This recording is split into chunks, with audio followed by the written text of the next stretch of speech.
Summary of the story. Now let us see in details. I would like to go through the books. So let us see here the word sermon. Sermon means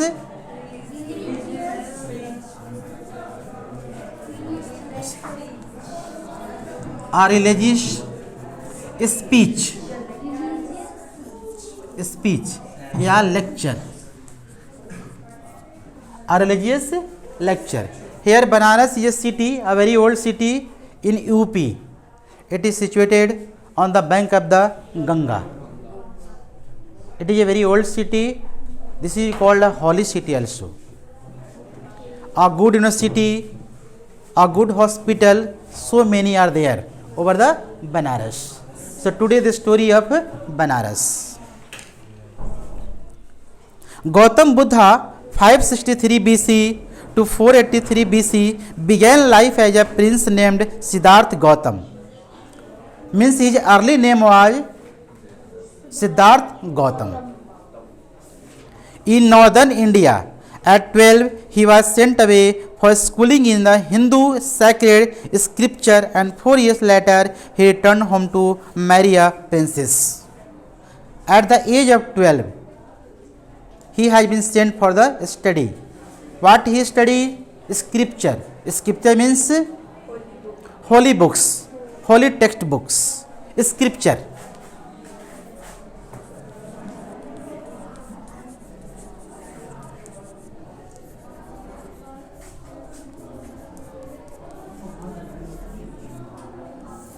A holy textbook. Hindu sacred scripture, and 4 years later he returned home to marry a princess. After studying 4 years, after staying there 4 years, he returned to home and he got married with the princess. जब 4 वर्ष करने के बाद वो वापस घर आए, तब उनकी शादी जो है एक राजकुमारी के साथ कर दी गई. They had a son and lived for 10 years as befitted royalty. Now let us see here. They had a son and lived for 10 years as befitted royalty. Means for 10 years he stayed his time with his wife with the royal. With royalty he spent his 10 years time with the family. And he had a son. 10 साल तक वो अपने परिवार के साथ रहे. उनका एक बच्चा भी था. At about the age of 25, the prince heretofore shielded from the suffering of the world while out hunting chanced upon a sick man, then an aged man, then a funeral procession, and finally a monk begging for alms. Now let us see the 4 scene he is looking. At the age of 25, one day he saw 4 scene, 4 different scene he saw.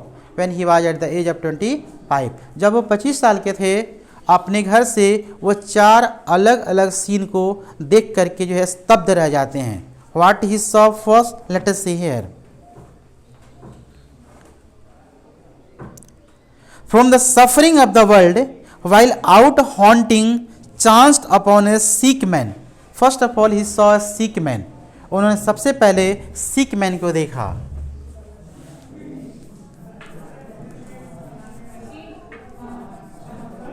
Sick man. Then second, what he saw? An aged man.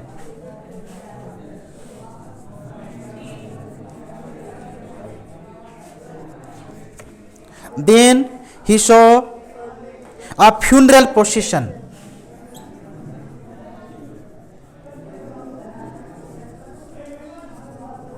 And finally he saw a monk.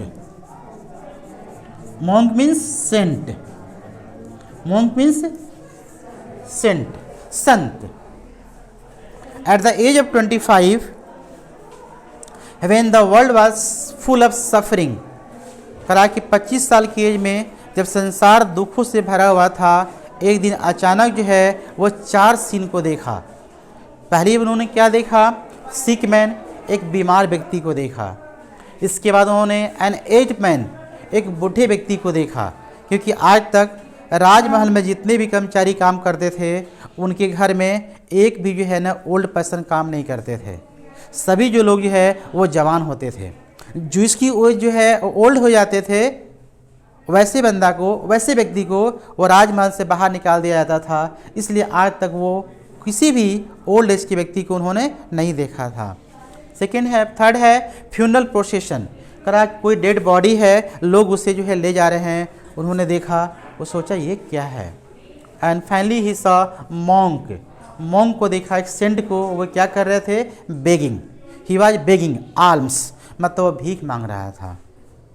तो ये 4 जो scene है, सिद्धार्थ ने 25 साल की उम्र में जब पूरा जो है संसार दुखों से भरा हुआ था, अचानक उन्हें ये 4 सीन दिखाई पड़ते हैं। एक बीमार व्यक्ति, age pain, funeral procession and then monk.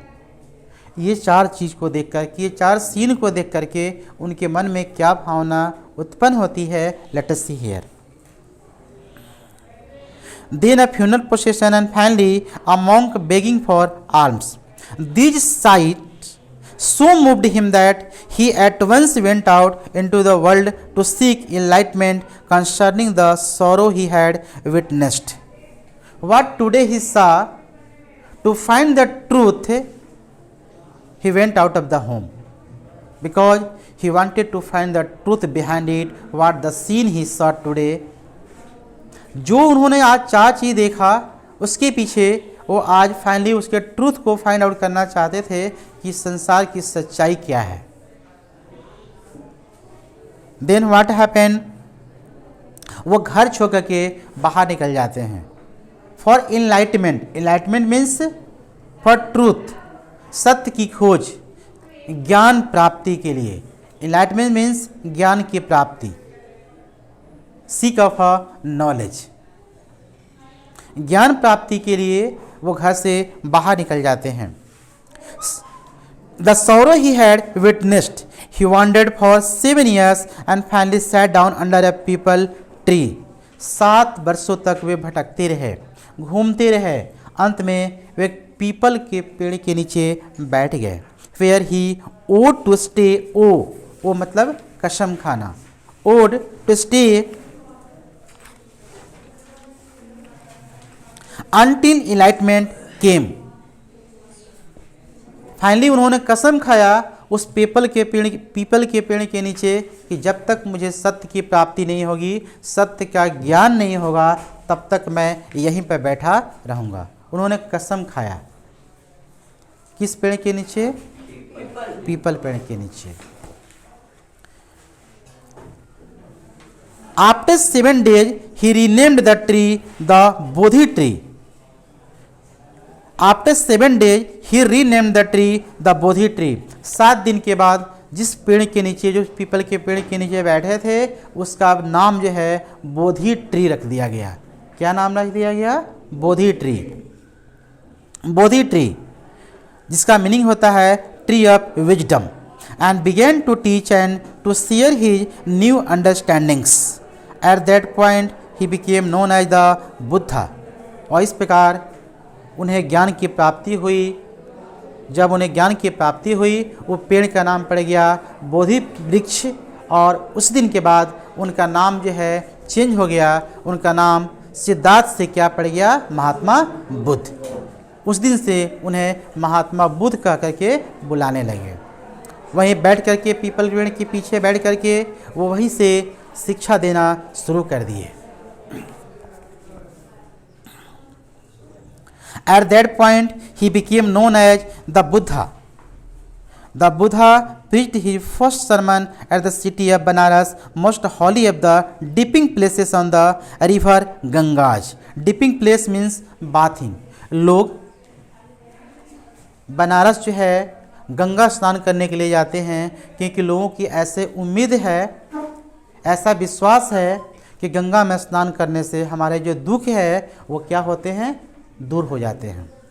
इसलिए लोग जो है बनारस में गंगा स्नान करने के लिए जाते हैं। तो सबसे पहले महात्मा बुद्ध ने सोचा कि ये जो ज्ञान है हमें सबसे पहले देना चाहिए बनारस में, क्योंकि लोग जो है यहाँ आसानी से उपलब्ध हो जाते हैं और ज्ञान की प्राप्ति के लिए लोग यहाँ आते हैं।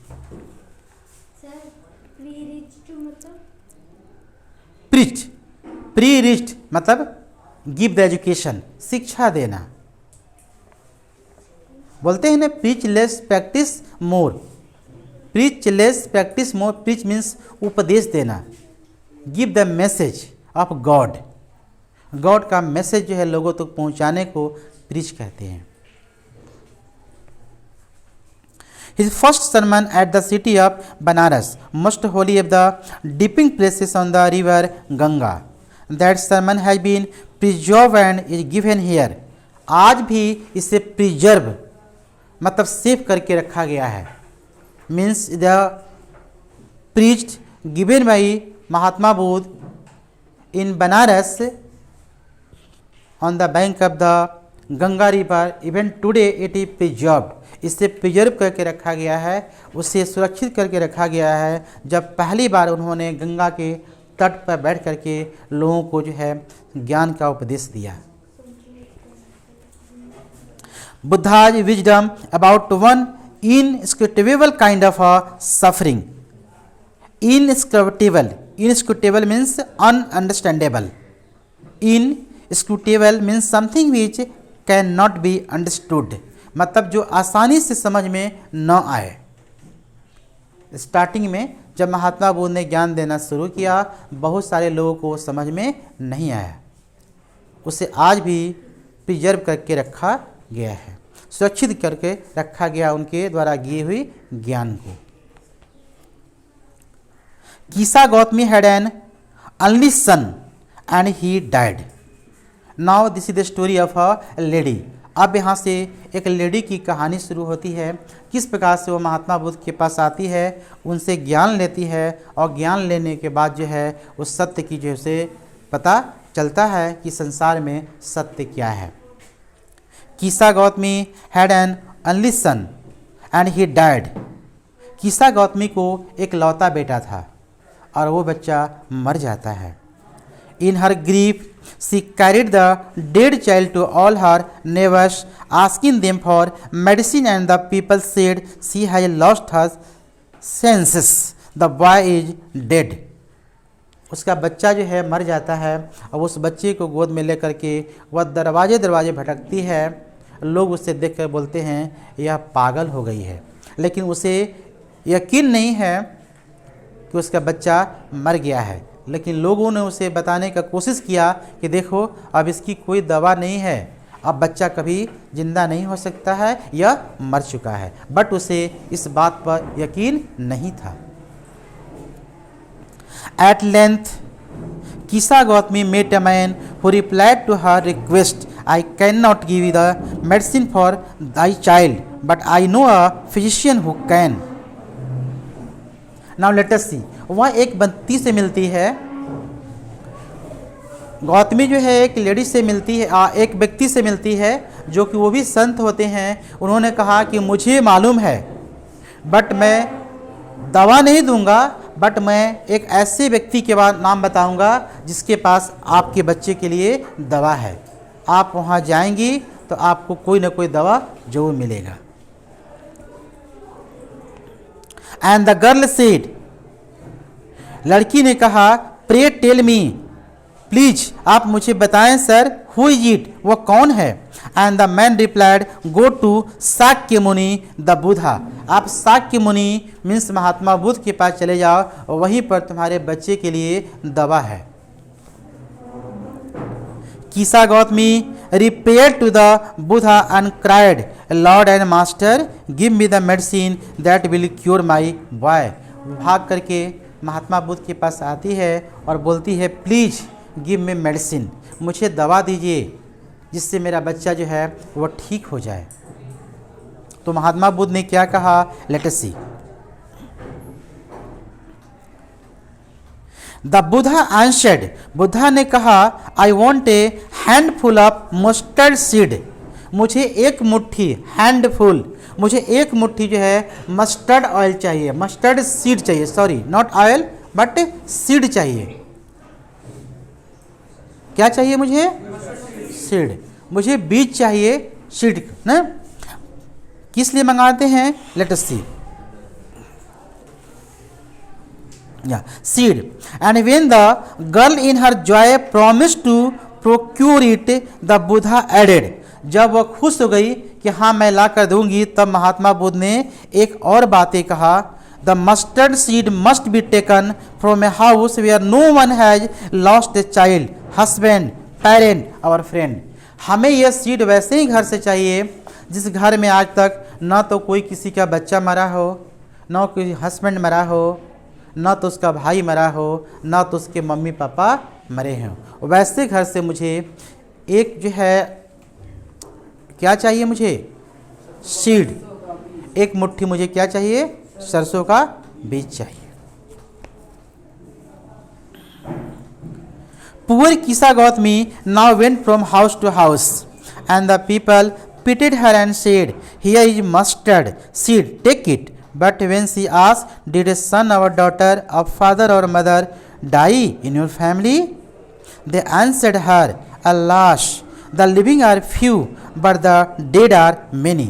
जब वो गई मांगने और जैसे ही उन्होंने पूछा क्या आपके घर में कोई मरा है, तो लोगों का जवाब आता था, जितना आज मेरे घर में जिंदा नहीं है उससे ज़्यादा मेरे घर में मरे हुए व्यक्ति हैं। यह सुन करके वह जो है निराश हो जाती है। The mustard seed must be taken. They answered her, alas, the living are few but the dead are many. Don't remind us of our deepest grief and there was no house but some beloved one had died in it. वो बोलेगी कृपा करके तुम मुझे ऐसी बातों की याद मत दिलाओ, मेरे घर में जितना आज जिंदा नहीं है उससे अधिक लोग मरे हुए हैं।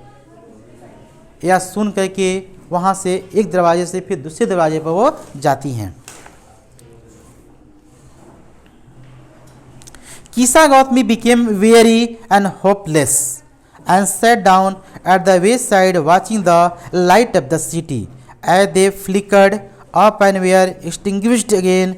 At last the darkness of the night reigned everywhere, and she considered the fate of men, that their lives flicker up and are extinguished again. निराश होकर के वह शहर के एक स्ट्रीट लाइट को देख रही है। वह कभी जलता है, कभी बुझता है, कभी जलता है, कभी बुझता है।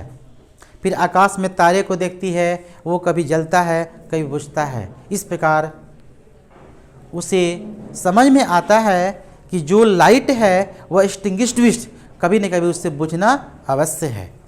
जो जलता है वो बुझता भी है, उसे एहसास होने लगता है।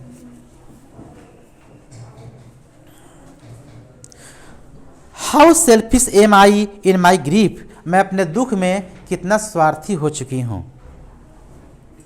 Death is common to all. मृत्यु तो एक सामान्य बातें हैं जो सबको आना है। आज गौतमी को यह रियलाइजेशन हो जाता है कि मौत जो है एक साधारण चीज़ है, एक कॉमन बातें हैं जो सबको आना ही आना है। Yet in this valley of desolation there is a path that leads him to immortality, who has surrendered all selfishness. वो स्वार्थ के कारण वह इस इमोर्टेलिटी को, स्वार्थ के कारण वह जो है बहुत बड़ी जो है भूल कर चुकी है और मरे हुए व्यक्ति को वह जिंदा करना चाहती है। लेकिन आज उसे रियलाइजेशन हो जाता है, यह एक ट्रूथ है।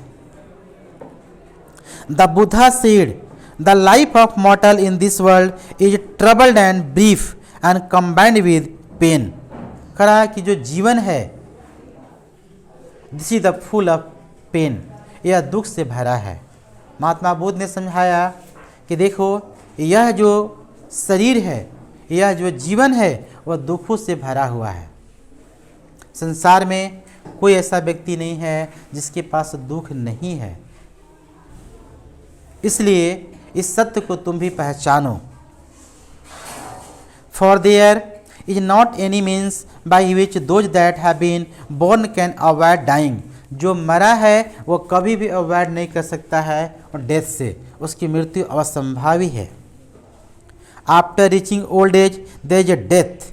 Of such a nature are living beings. As ripe fruits are early in danger of falling, so mortal when born are always in danger of death. जब फल कोई पक जाता है वो गिरना असंभावी है, उसी प्रकार से जो जन्म लेता है उसकी मृत्यु बिल्कुल असंभावी है, उसे मरना ही है. As all earthen vessels made by the potter end in being broken. जैसे एक जो है घड़ा बनाने वाला जब घड़ा बनाता है तो फिर वही घड़ा जो है टूट करके फिर से वह मिट्टी में मिल जाता है. उसी प्रकार से ये जीवन भी है, जो जन्म लिए हैं उसे मरना है और एक दिन इसी मिट्टी में मिल जाना है. महात्मा बुद्ध ने उस गौतमी को अच्छी तरह से एग्जाम्पल दे करके समझाने का प्रयास किया. So is the life of mortals both young and adult, both those who are fools and those who are wise, all fall into the power of death. जो मूर्ख है, जो विद्वान है, जो जवान है, जो बूढ़े हैं, सबको एक न एक दिन मरना है. All fall into the power of death, all are subject to death. किसी न किसी तरह सबको एक न एक दिन मरना ही है. Of those who overcome by death depart from life, a father cannot save his son, nor kinsmen their relations. करा एक पिता जो है अपने पुत्र को कभी बचा नहीं सकता है, उसी प्रकार से एक राजा कभी भी अपने प्रजा को बचा नहीं सकता है. समझाने की कोशिश किया कि देखो एक पिता जो है अपने पुत्र को मरने से बचा नहीं सकता है, चाहे वो मूर्ख हो, चाहे वह विद्वान हो, चाहे वो बूढ़ा हो या जवान हो, सबको एक न एक दिन मरना है. यूनिवर्सल ट्रूथ है. यह बातें उन्होंने समझाने की कोशिश किया गौतमी को, जो कि अपने के बच्चे के प्रति वह सेल्फलेस हो गई थी, वह स्वार्थ में आकर के वह भूल गई थी कि हमारा बच्चा जो है वो मर चुका है. Of those who overcome bye death depart from life, a father can not save his son, nor kinsman their relations. Mark while relatives are looking on and lamenting deeply, one by one mortals are carried off. Mortals and immortals. Man is mortals. मनुष्य जो है एक मरणशील प्राणी है, but our soul is immortal. Soul never die, but our body dies. So man is mortal. Man क्या है? मॉर्टल है. मॉर्टल मतलब उनको मरना है, लेकिन जो हमारा सोल है वो क्या है? इमॉर्टल है. तो that's why here Mahatma Buddha try to make her understand कि दिस इज द ट्रूथ और you have to accept it. Relatives are looking on and lamenting deeply, one by one mortals are carried off like an ox that is led to the slaughter. कहा कि slaughter means those who kills the animal. Slaughter means those who kill the butcher, जिससे आप butcher कहते हैं, जो हत्या करता है, जानवरों को मारने का काम करता है. कहा कि जिस प्रकार से बैल जो है ऑक्स, उसकी जो है अब बुचर खाने में जाकर के उसकी हत्या हो जाती है, वो भी मर जाता है. तो उसी प्रकार सबको एक न एक दिन जो है किसी न किसी बहाने से सबको मरना है. Death and decay, therefore the wise don't grieve knowing the term of the world. इसलिए जो बुद्धिमान होते हैं वो जो है दुख नहीं करते हैं, मीन्स वो शोक नहीं मनाते हैं, क्योंकि उन्हें पता है कि this is the universal truth. जो विद्वान होते हैं, जिसे ज्ञान है, जिसे जानकारी है, वह लंबे समय तक आंसू बहाने का काम नहीं करते हैं. वह सत्य को जानते हैं, स्वीकार करते हैं कि एक न एक दिन सबको मरना ही है. लेकिन जो नहीं जानते हैं वह बहुत दिनों तक उसके पीछे आंसू बहाते रहते हैं, रोते रहते हैं, लेकिन यह रोना, लंबे समय तक आंसू बहाना यह उचित नहीं है, क्योंकि यह चिरंतन सत्य है कि जो जन्म लिया है उसे मरना ही होगा। And not from weeping, not from grieving will anyone obtain peace of mind. On the contrary, his pain will be the greater and his body will suffer. कहा कि रोने से, शोक मनाने से कोई वापस नहीं आ सकता है, उल्टा बल्कि वह और दुखी होगा, उससे और पीड़ा होगी और वह और बीमार हो जाएगा। आपने देखा होगा घरों में किसी की डेथ हो जाती है तो कुछ जो लोग हैं इमोशनल होकर के लंबे समय तक रोते ही रहते हैं, कई सालों तक, कई महीने तक रोते रहते हैं। महात्मा बुद्ध ने समझाने की कोशिश किया कि जस्ट इसका उल्टा होगा।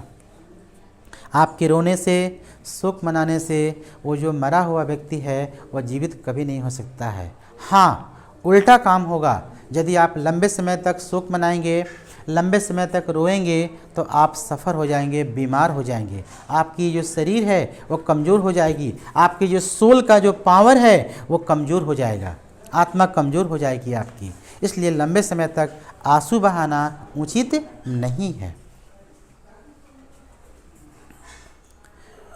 His body will suffer, he will make himself sick and pale. वह खुद बीमार हो जाएगा।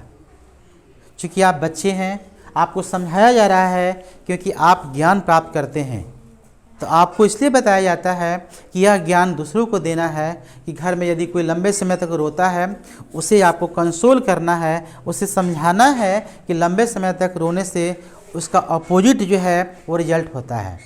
हमारे शरीर जो है वो पीले पड़ जाते हैं और हम खुद ब खुद बीमार होने लगते हैं। एक तो मरने वाला तो मर गया और ऊपर से हम भी बीमार पड़ जाते हैं।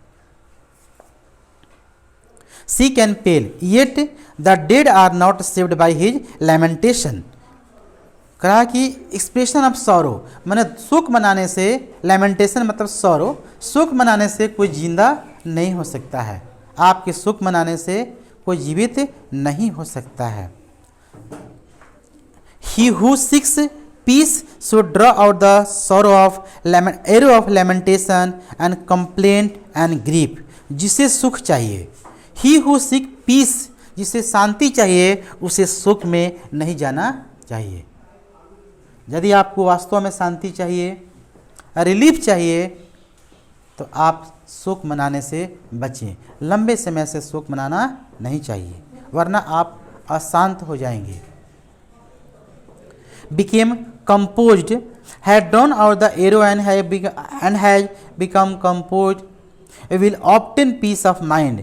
He who has overcome all sorrow will become free from sorrow. और जो इसके ऊपर ओवरकम मीन्स निजात पा गया है, सॉल्यूशन ढूंढ लिया है, या जो सत्य को स्वीकार कर चुका है, फिर उसे दुख नहीं होगा, मरने का कोई गम नहीं होगा। Free from sorrow and be blessed, और वो उसे ईश्वर की हमेशा आशीर्वाद मिलती ही रहेगी। इसलिए हमें लंबे समय तक शोक नहीं मनाना चाहिए, क्योंकि उसका उल्टा रिजल्ट होता है, बल्कि हमारा शरीर जो है पीले पड़ जाते हैं, हम दुखी हो जाते हैं, उससे हमें सुख नसीब नहीं होता है। यही कारण है महात्मा बुद्ध ने यह शिक्षा दे करके उस गौतमी को अच्छी तरह से समझाने का प्रयास किया, और गौतमी के माध्यम से हम सबों के बीच भी उनकी ये जो शिक्षाएं हैं वो काफ़ी जो है प्रायोगिक है, और हमें भी अपने जीवन में उनकी शिक्षाओं को धारण करना चाहिए। ये थी महात्मा बुद्ध के द्वारा दी गई शिक्षा, जो कि काफ़ी हमारे जीवन में भी यदि हम उनकी शिक्षाओं को अपनाते हैं तो हमारे भी जीवन में भी अच्छी तरह से शांति और सुख जो है वो मिल सकता है। जैसे कि गौतमी को मिला। गौतमी चूँकि इतने लंबे समय से परेशान थी अपने पुत्र को लेकर के, लेकिन फाइनली वह सत्य को समझ गई और स्वीकार कर ली कि सत्य जो है, ये मृत्यु जो है एक सत्य है, इसके पीछे आंसू बहाना, लंबे समय तक रोना, शोक मनाना उचित नहीं है। हमें शोक नहीं मनाना चाहिए, बल्कि हमें लोगों को समझाने का प्रयास करना चाहिए कि ये जो लंबे समय तक शोक मनाना उचित नहीं है, इसे देखकर हम औरों को भी दुख देते हैं। इसलिए प्रयास रहे कि हम शोक न मनाएं, बल्कि उससे बाहर निकलने का प्रयास करें